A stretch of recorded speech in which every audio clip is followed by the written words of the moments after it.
was impressed at the number of very, very young that were buried there, some as young as 17, and also many who were in their 40s. The dates that correspond with the activity in this sector. Most of them were grouped in the November-December time period. There were a few in September. And then there were some who were dated in July and later of 1945, suggesting that these were those who might have died of their war wounds. I had mixed emotions as I approached these cemeteries and also that toured them. An ocean perhaps of three dimensions. These were the enemy. These were my fellow men. And third and last, how am I really supposed to feel?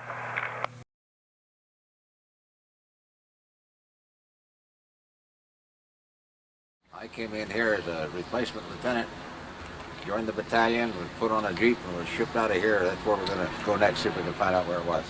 It's down the road here, right? Down the road. Okay. All right, now this is the picture from the division history, right, Dad? Yes. And this is the tank tube you're talking about right here? Yes. And this is the tank that's parked here, right? Yes. Okay, now what happened here? This is where you joined the division? Yes. Came in here from the States. Can't remember all the details of it. Can't remember, of course, where the battalion headquarters was. Joined them here and was placed on a jeep. Sent on down the road to the company.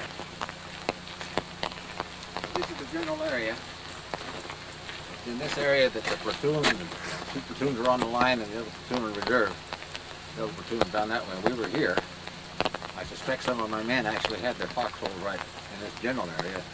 I was probably, very possibly, right back up this swale and in touch with them with sound power telephone. They would have had their booby traps out and tin cans with rattles on it so that anybody tried to infiltrate, they'd kick it off. And across the way would be the Germans. We don't know how many. Probably not very many, same as us. But every so often we'd hear a musket rattle and somebody would group a mortar shell over to them, then group a couple back. Occasionally they'd hit those. I was picking up the pins from one time and thinking that I was able to pick it up, that it hadn't come down on top of me. We lived in the woods here perhaps, I can't remember, 3 weeks. It got to be quite a routine, fog, rain, wet situation. You'd come out in the morning and use the upside down steel helmet to get washed. Go off somewhere and do your morning things, shave, check the positions. Little routines like that, go back to the company, hope the mail came through, etc., etc. I don't remember when my mail first did arrive. It might have been here. It seemed like it was 2 or 3 weeks after I got overseas here before it did arrive. All of that. So they brought you out here. Said, here's your platoon.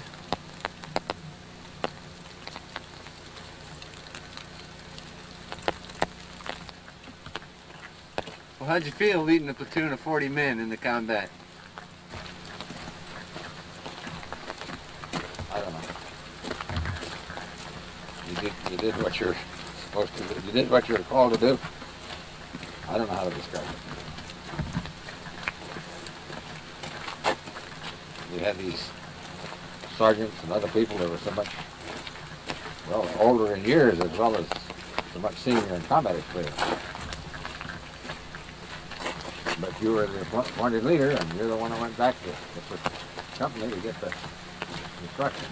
You're the one that had to be sure trench feet didn't take over. Come back and give the NCO the mission, and he'd figure out how to do it, huh? Well, I'm afraid I participated a great deal in how to do it. But, yeah. There wasn't much mission to this one. It was just keep your head down and your ears up. Don't let anybody come through. So when you pulled out here, which way'd you go? Through this valley, down up the hill? Well, we pulled back out that way towards Sherman's, parked on the crossroads up here. Again, dug into a bank of the side of the hill and threw some logs, dirt over the top. And waited. And waited. Waited for somebody to come tell you what to do. Well, that's right. He saw somebody in danger and he tackled him with his No! Yeah. I wasn't that kind of hero. many those kind of heroes around, really. That's Western movies and other times. But to be alert and do your part of the team, on the team, the drink is the arm for soul. You sense or see somebody, well, then you use the silent signal to tell you how to stop, wait, point to where you thought you saw something. Maybe the signal hit the dirt. Just way down?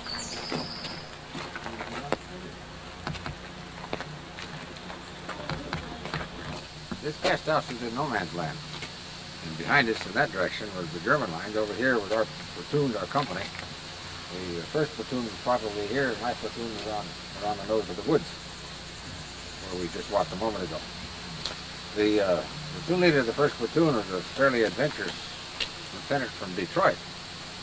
If there was ever a quote-unquote gangster type of individual, it was him, except that he really was a straight, fine individual, but very adventurous.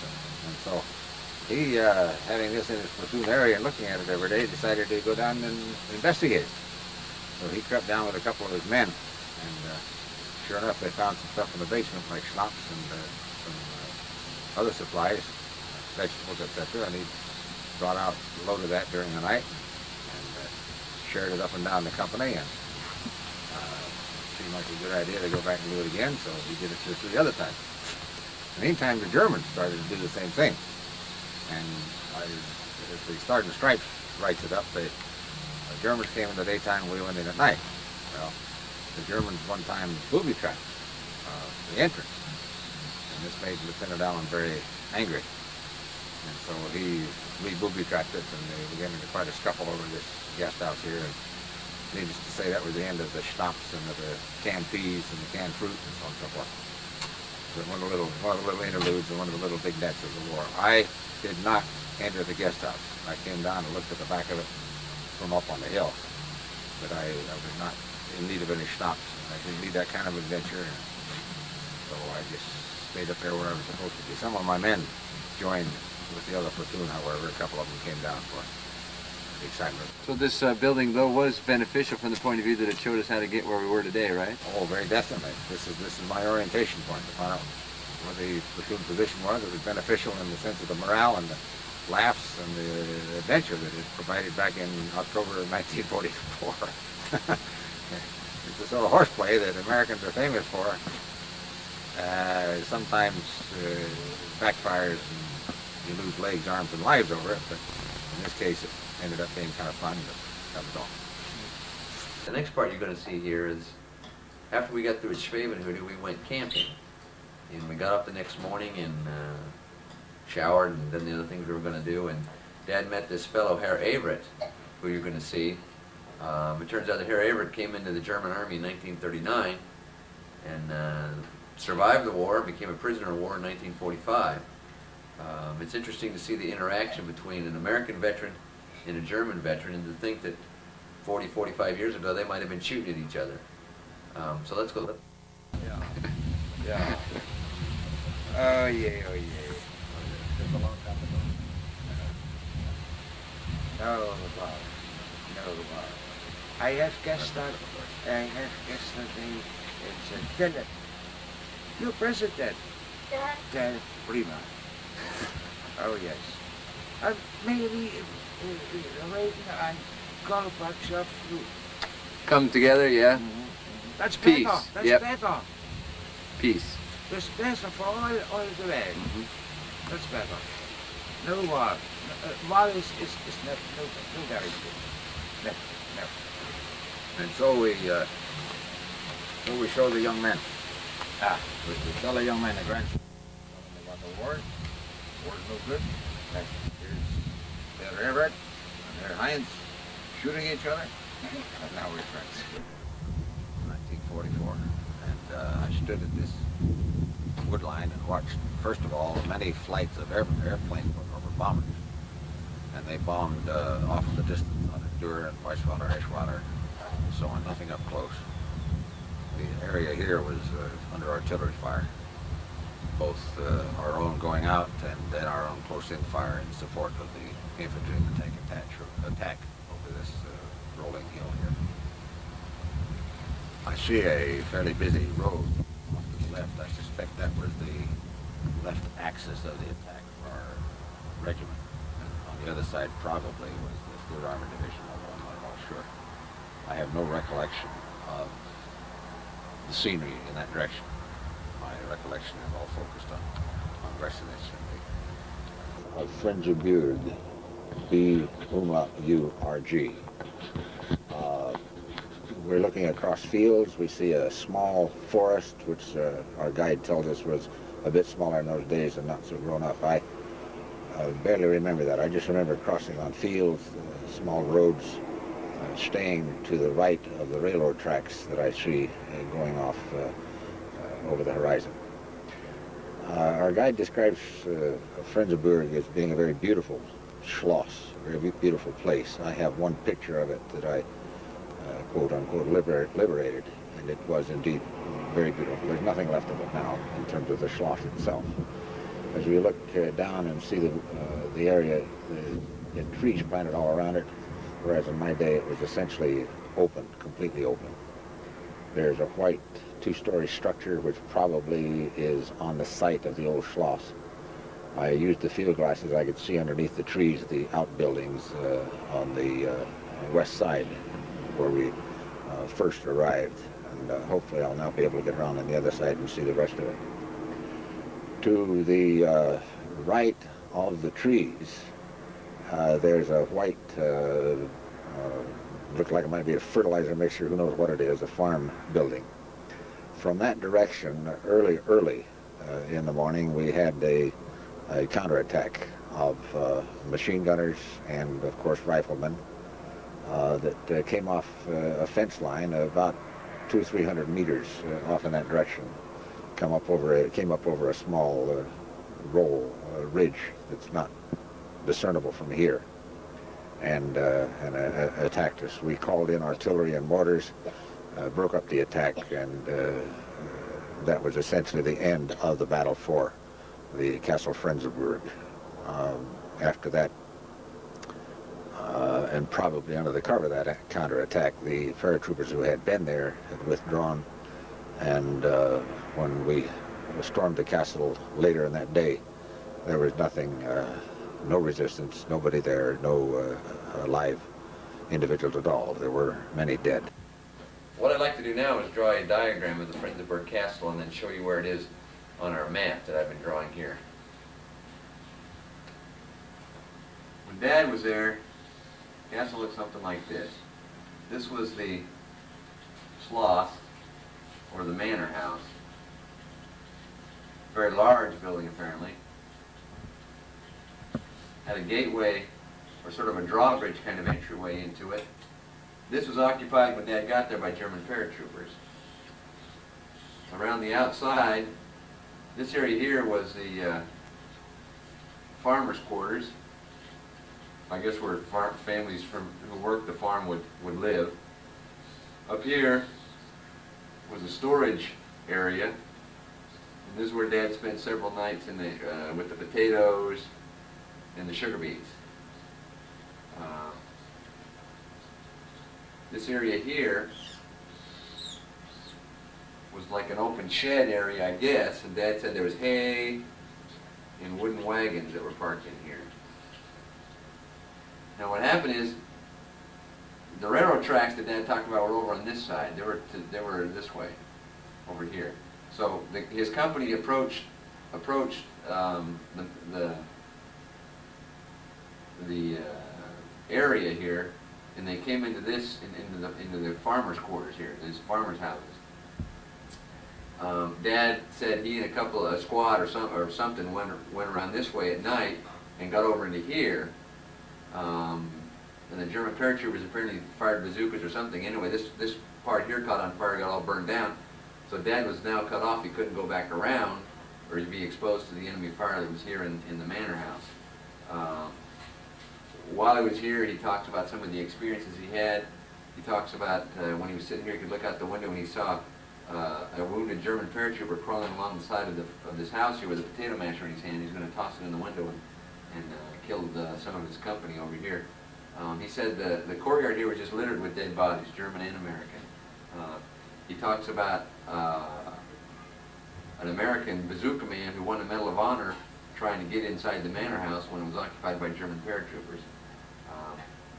What you need to understand now from the video is certain things have changed. This is no longer here. It was destroyed, apparently, during the war or shortly thereafter. What they've done is they've constructed a wall that goes like this. And this is all an open field over here now. The manor house has been divided into two parts. There's a wall that's been constructed here, and there's been a building constructed here where the sheds used to be. This is one farm, and this is another farm. When we drive into the courtyard, we drive in this way. There's a roadway through here, and this is where we look at some of the pictures of the manor house and see the children that are playing in the courtyard area here. So that's the way it looks right now. My recollection of it is, let's take an orientation on this. This is the first place that we occupied. Okay. I had somebody in there and my platoon. Okay. And then I went around, was supposed to take my platoon around, got partway, we were infiltrating across, went around here and got into the building behind. And in the meantime, the Germans from the Schloss shot a couple of rounds of incendiary into this building back here, which was loaded with hay. Set the whole thing on fire so the rest of my platoon couldn't come around. So I was over here with 2 or 3 of my own men and a couple of other strays, can't remember who they were. Spent the night, maybe spent another day over here. Batteries ran out on the walkie-talkie and so on and so forth. Well, I was over here, looking out, and we'll go there in a moment. I looked across, and there was a wounded German snaking along right up against that wall. Right over there against the building. Right up against the building with a potato masher grenade. And he was just ready to pitch it in the window when we had him shot. And that's the story of that. My orientation is that this was the direction of the Schloss. Maybe make it 20 feet back, a moat, a big oak door, and in front of that door lay the body of this Sheridan, excuse me, who was the bazooka man for the other company and was killed when he attempted to storm the door and didn't make it. He lay there in front of that door later on. That one right there?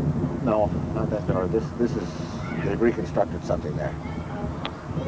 After we got the things consolidated, there was a counterattack, there was the tanks running around, all while I was over on this side. And after we got things consolidated, I came back around here, got my platoon together, and received the order to take the castle, which we did. Since there wasn't anything there to take, we were very fortunate. Anyway, we sent the scout out, got the squad leader into the castle. He beckoned me to come on in and join him, and we did a pan on that wall. Okay.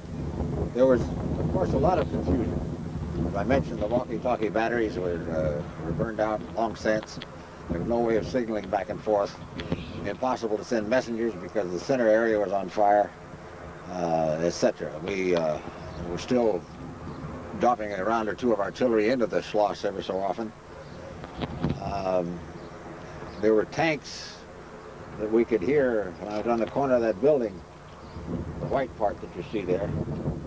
We could hear and see the exhaust of tanks. We didn't know whether it was ours or whether it was the Germans. We stayed very quiet, of course.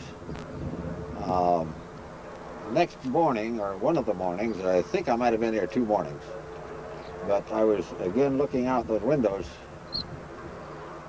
This was not the morning of the counterattack then, apparently. And here came a couple of people in U.S. Army uniforms running along this wall. One underneath those windows there, and I challenged them. One of them looked over his shoulder, startled at being challenged, and then kept on running. I didn't have quick wits enough to wing him with the carbine or whatever. Anyway, he ran on out of sight. I believe to this day that there were infiltrators and people from the command here within the Schloss that were dressed in American uniforms and were making their way out. We know that they declared a truce, and the ambulance, we saw the ambulances come in and haul people away as well. I can't remember the sequence of that battle. When the ambulance came, when this person in the German uniform, all I know he was early morning. Whether it was the same night of the tank exhaust and noise, etc. I don't know. Okay, that's all.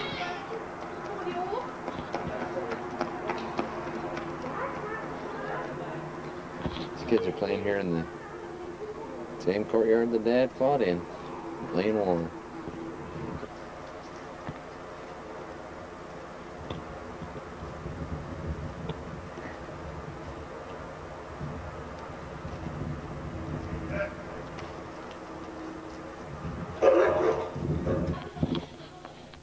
Here we are inside this building that Dad was talking about earlier, where he could see what was going on. What do we got going with us here? What? Ik zag dat met zo'n ingenieur, dat zamelt je alles om. Oh yeah, if you're an engineer, you can put it all together. You can figure it out. Zo vroeg. Yeah. Arbeid in Düsseldorf. Wilmette College. 4 auto's, kom ze alles. Yeah, a lot of cars, a lot of stuff. Must belong to our son-in-law. Kuur. There were potatoes here somewhere. Kartoffeln, potatoes, but kartoffeln right here, yeah. Or sugar beets. Some sugar beets. Wat zegt hij? Yeah, am Krieg, Maar kartoffeln right here. Pferden stellen, hè? Yeah, yeah. Weiß ich. Die haben ja, ist ja umgeändert worden. Alles neu. 20 Jahre. Everything's new now. It's 20 years, and some of this is new.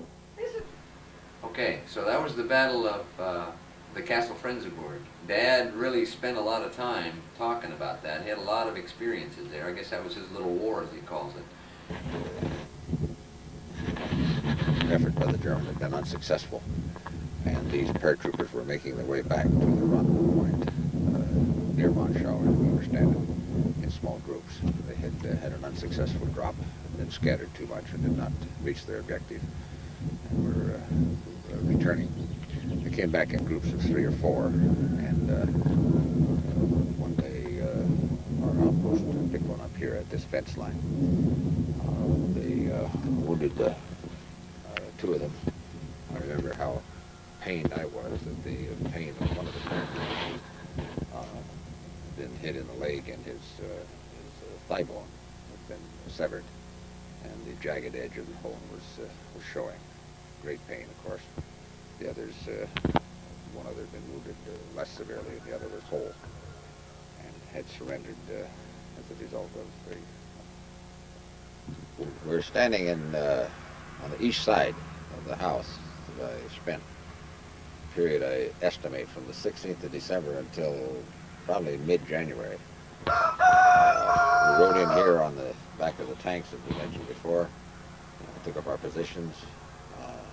Visited by battalion commander half a day or so later, and he insisted the positions needed to be down at the wood line.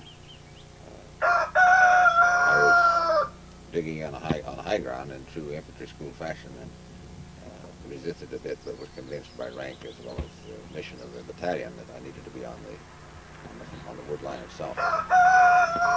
We lived in the basement of this thing. Our light consisted of an acetylene torch, and I suspect I coughed and sniffled carbon for many days after coming out of this location. Not a whole lot happened here. The incident of the paratroopers, yes. Some minor patrol action, but nothing of great significance. One of the minor humorous ones was when I was out early one morning on the side of the hill, around to the side, doing my morning ablutions, and a platoon, Company E, I think it was, came marching up the pike early, just at dawn. They had been involved in firefight exertion, withdrawing. Lieutenant Garner, I believe his name was, hailed me as they went by and said that I was really a sitting duck, and we all laughed and agreed to that. I was fairly well exposed, not only in terms of a soldier on the hillside, but I was exposed with my breeches down. Sitting out there like that.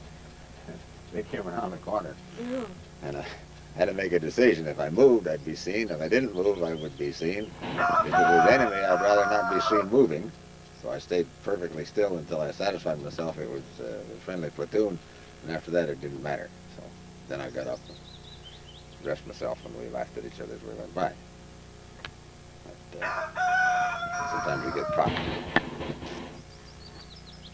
And right now, Dad thought he could find out where it was that he was wounded, but feels the train has changed so much and several other things, so we just sort of came out here to this field, and he said, well, let me get out and take a picture of the area, and then we'll go on. Like I said, he doesn't really know where it was or what the area would look like today, but anyway. Hofen, H-O-F-E-N. This that having a picture of is typical of several of the roads and trails that run down here. It is not necessarily the one that was my last action. Remember that I was out previous night on night patrol, 11, 12 o'clock at night, and had spotted a couple of machine gun emplacements at the end of a place such as this, and then was sent out a pre-dawn attack. The whole division, etc., jumped off after the Battle of the Bulge. In fact, sometimes when I consider myself as being the first casualty after the Battle of the Bulge.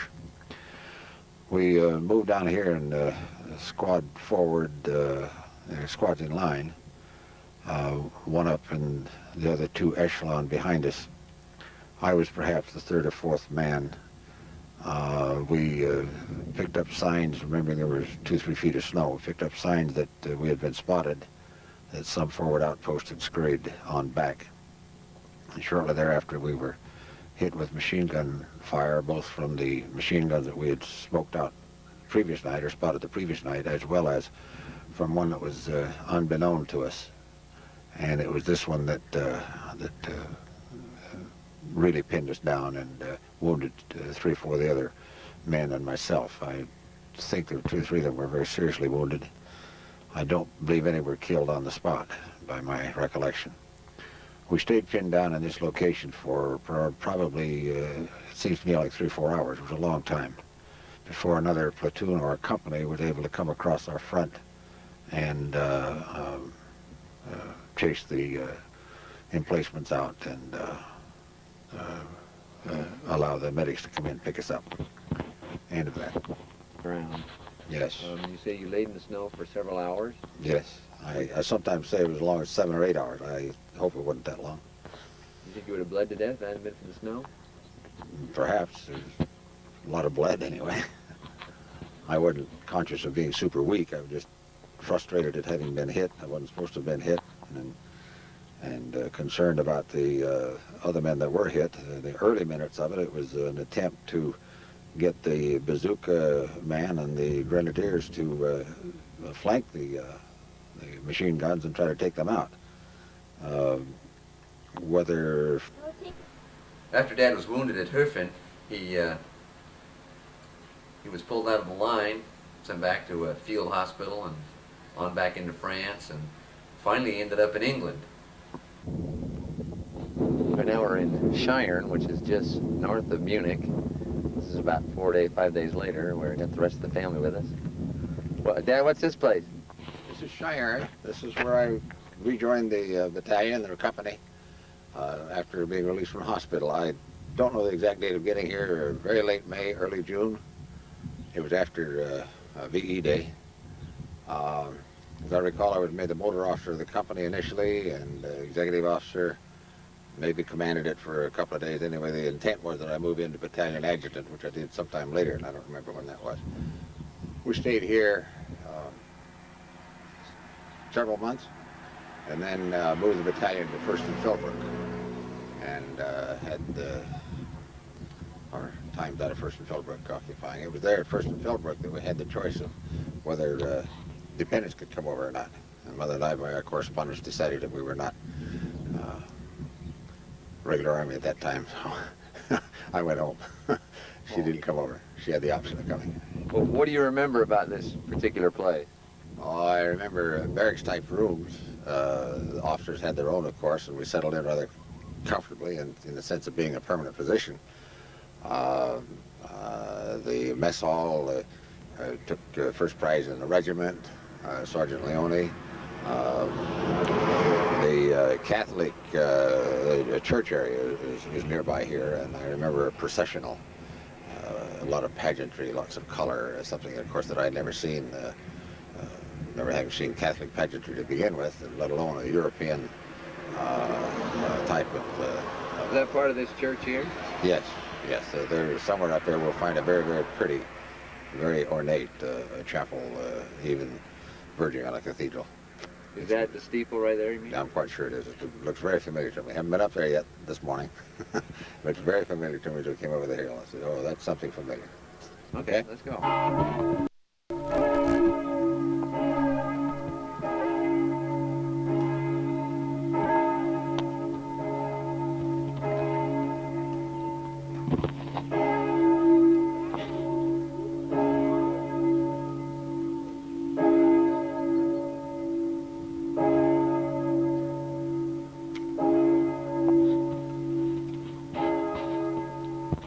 We're standing in front of the church itself at Cheyenne. Coming from this set of steps and proceeding down toward this beautiful walk that we see to our left was this processional that I saw one morning.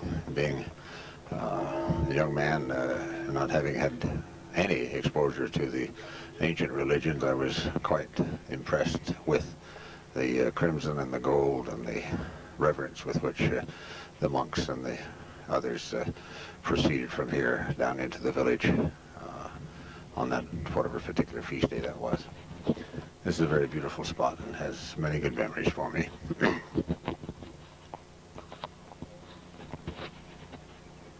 Civilian beds, or were they army?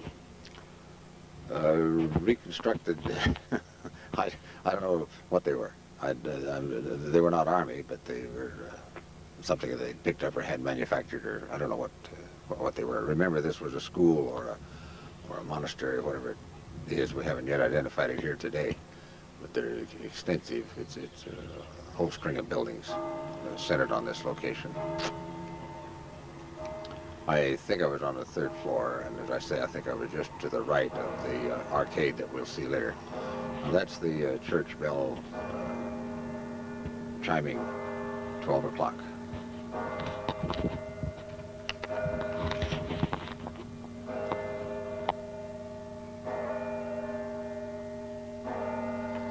The third floor overlooking this pathway and the archway that we see Asher going through now. Over to, in that direction would have been the mess hall initially, and then we moved it from here to another location. Pretty nice quarters. There was a room, each officer had a room to himself, and then the troops were nearby, perhaps over by the mess hall, I think.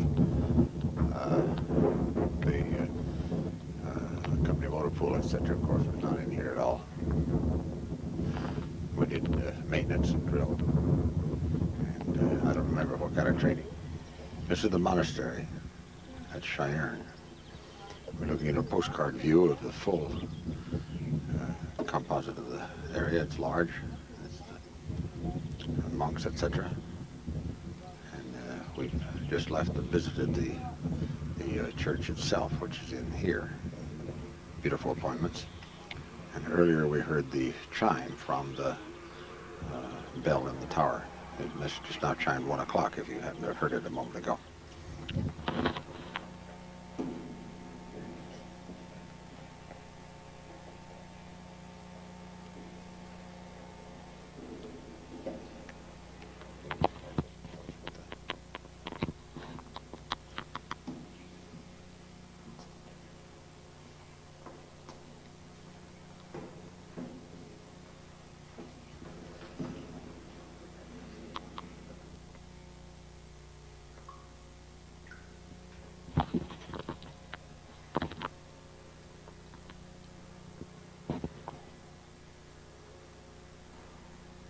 Here, looking out in the nave of this beautiful church.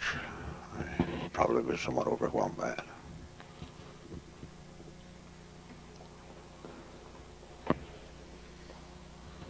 Lots of gold, lots of crimson. Notice the organ here as we come down with the picture. Here's the organ.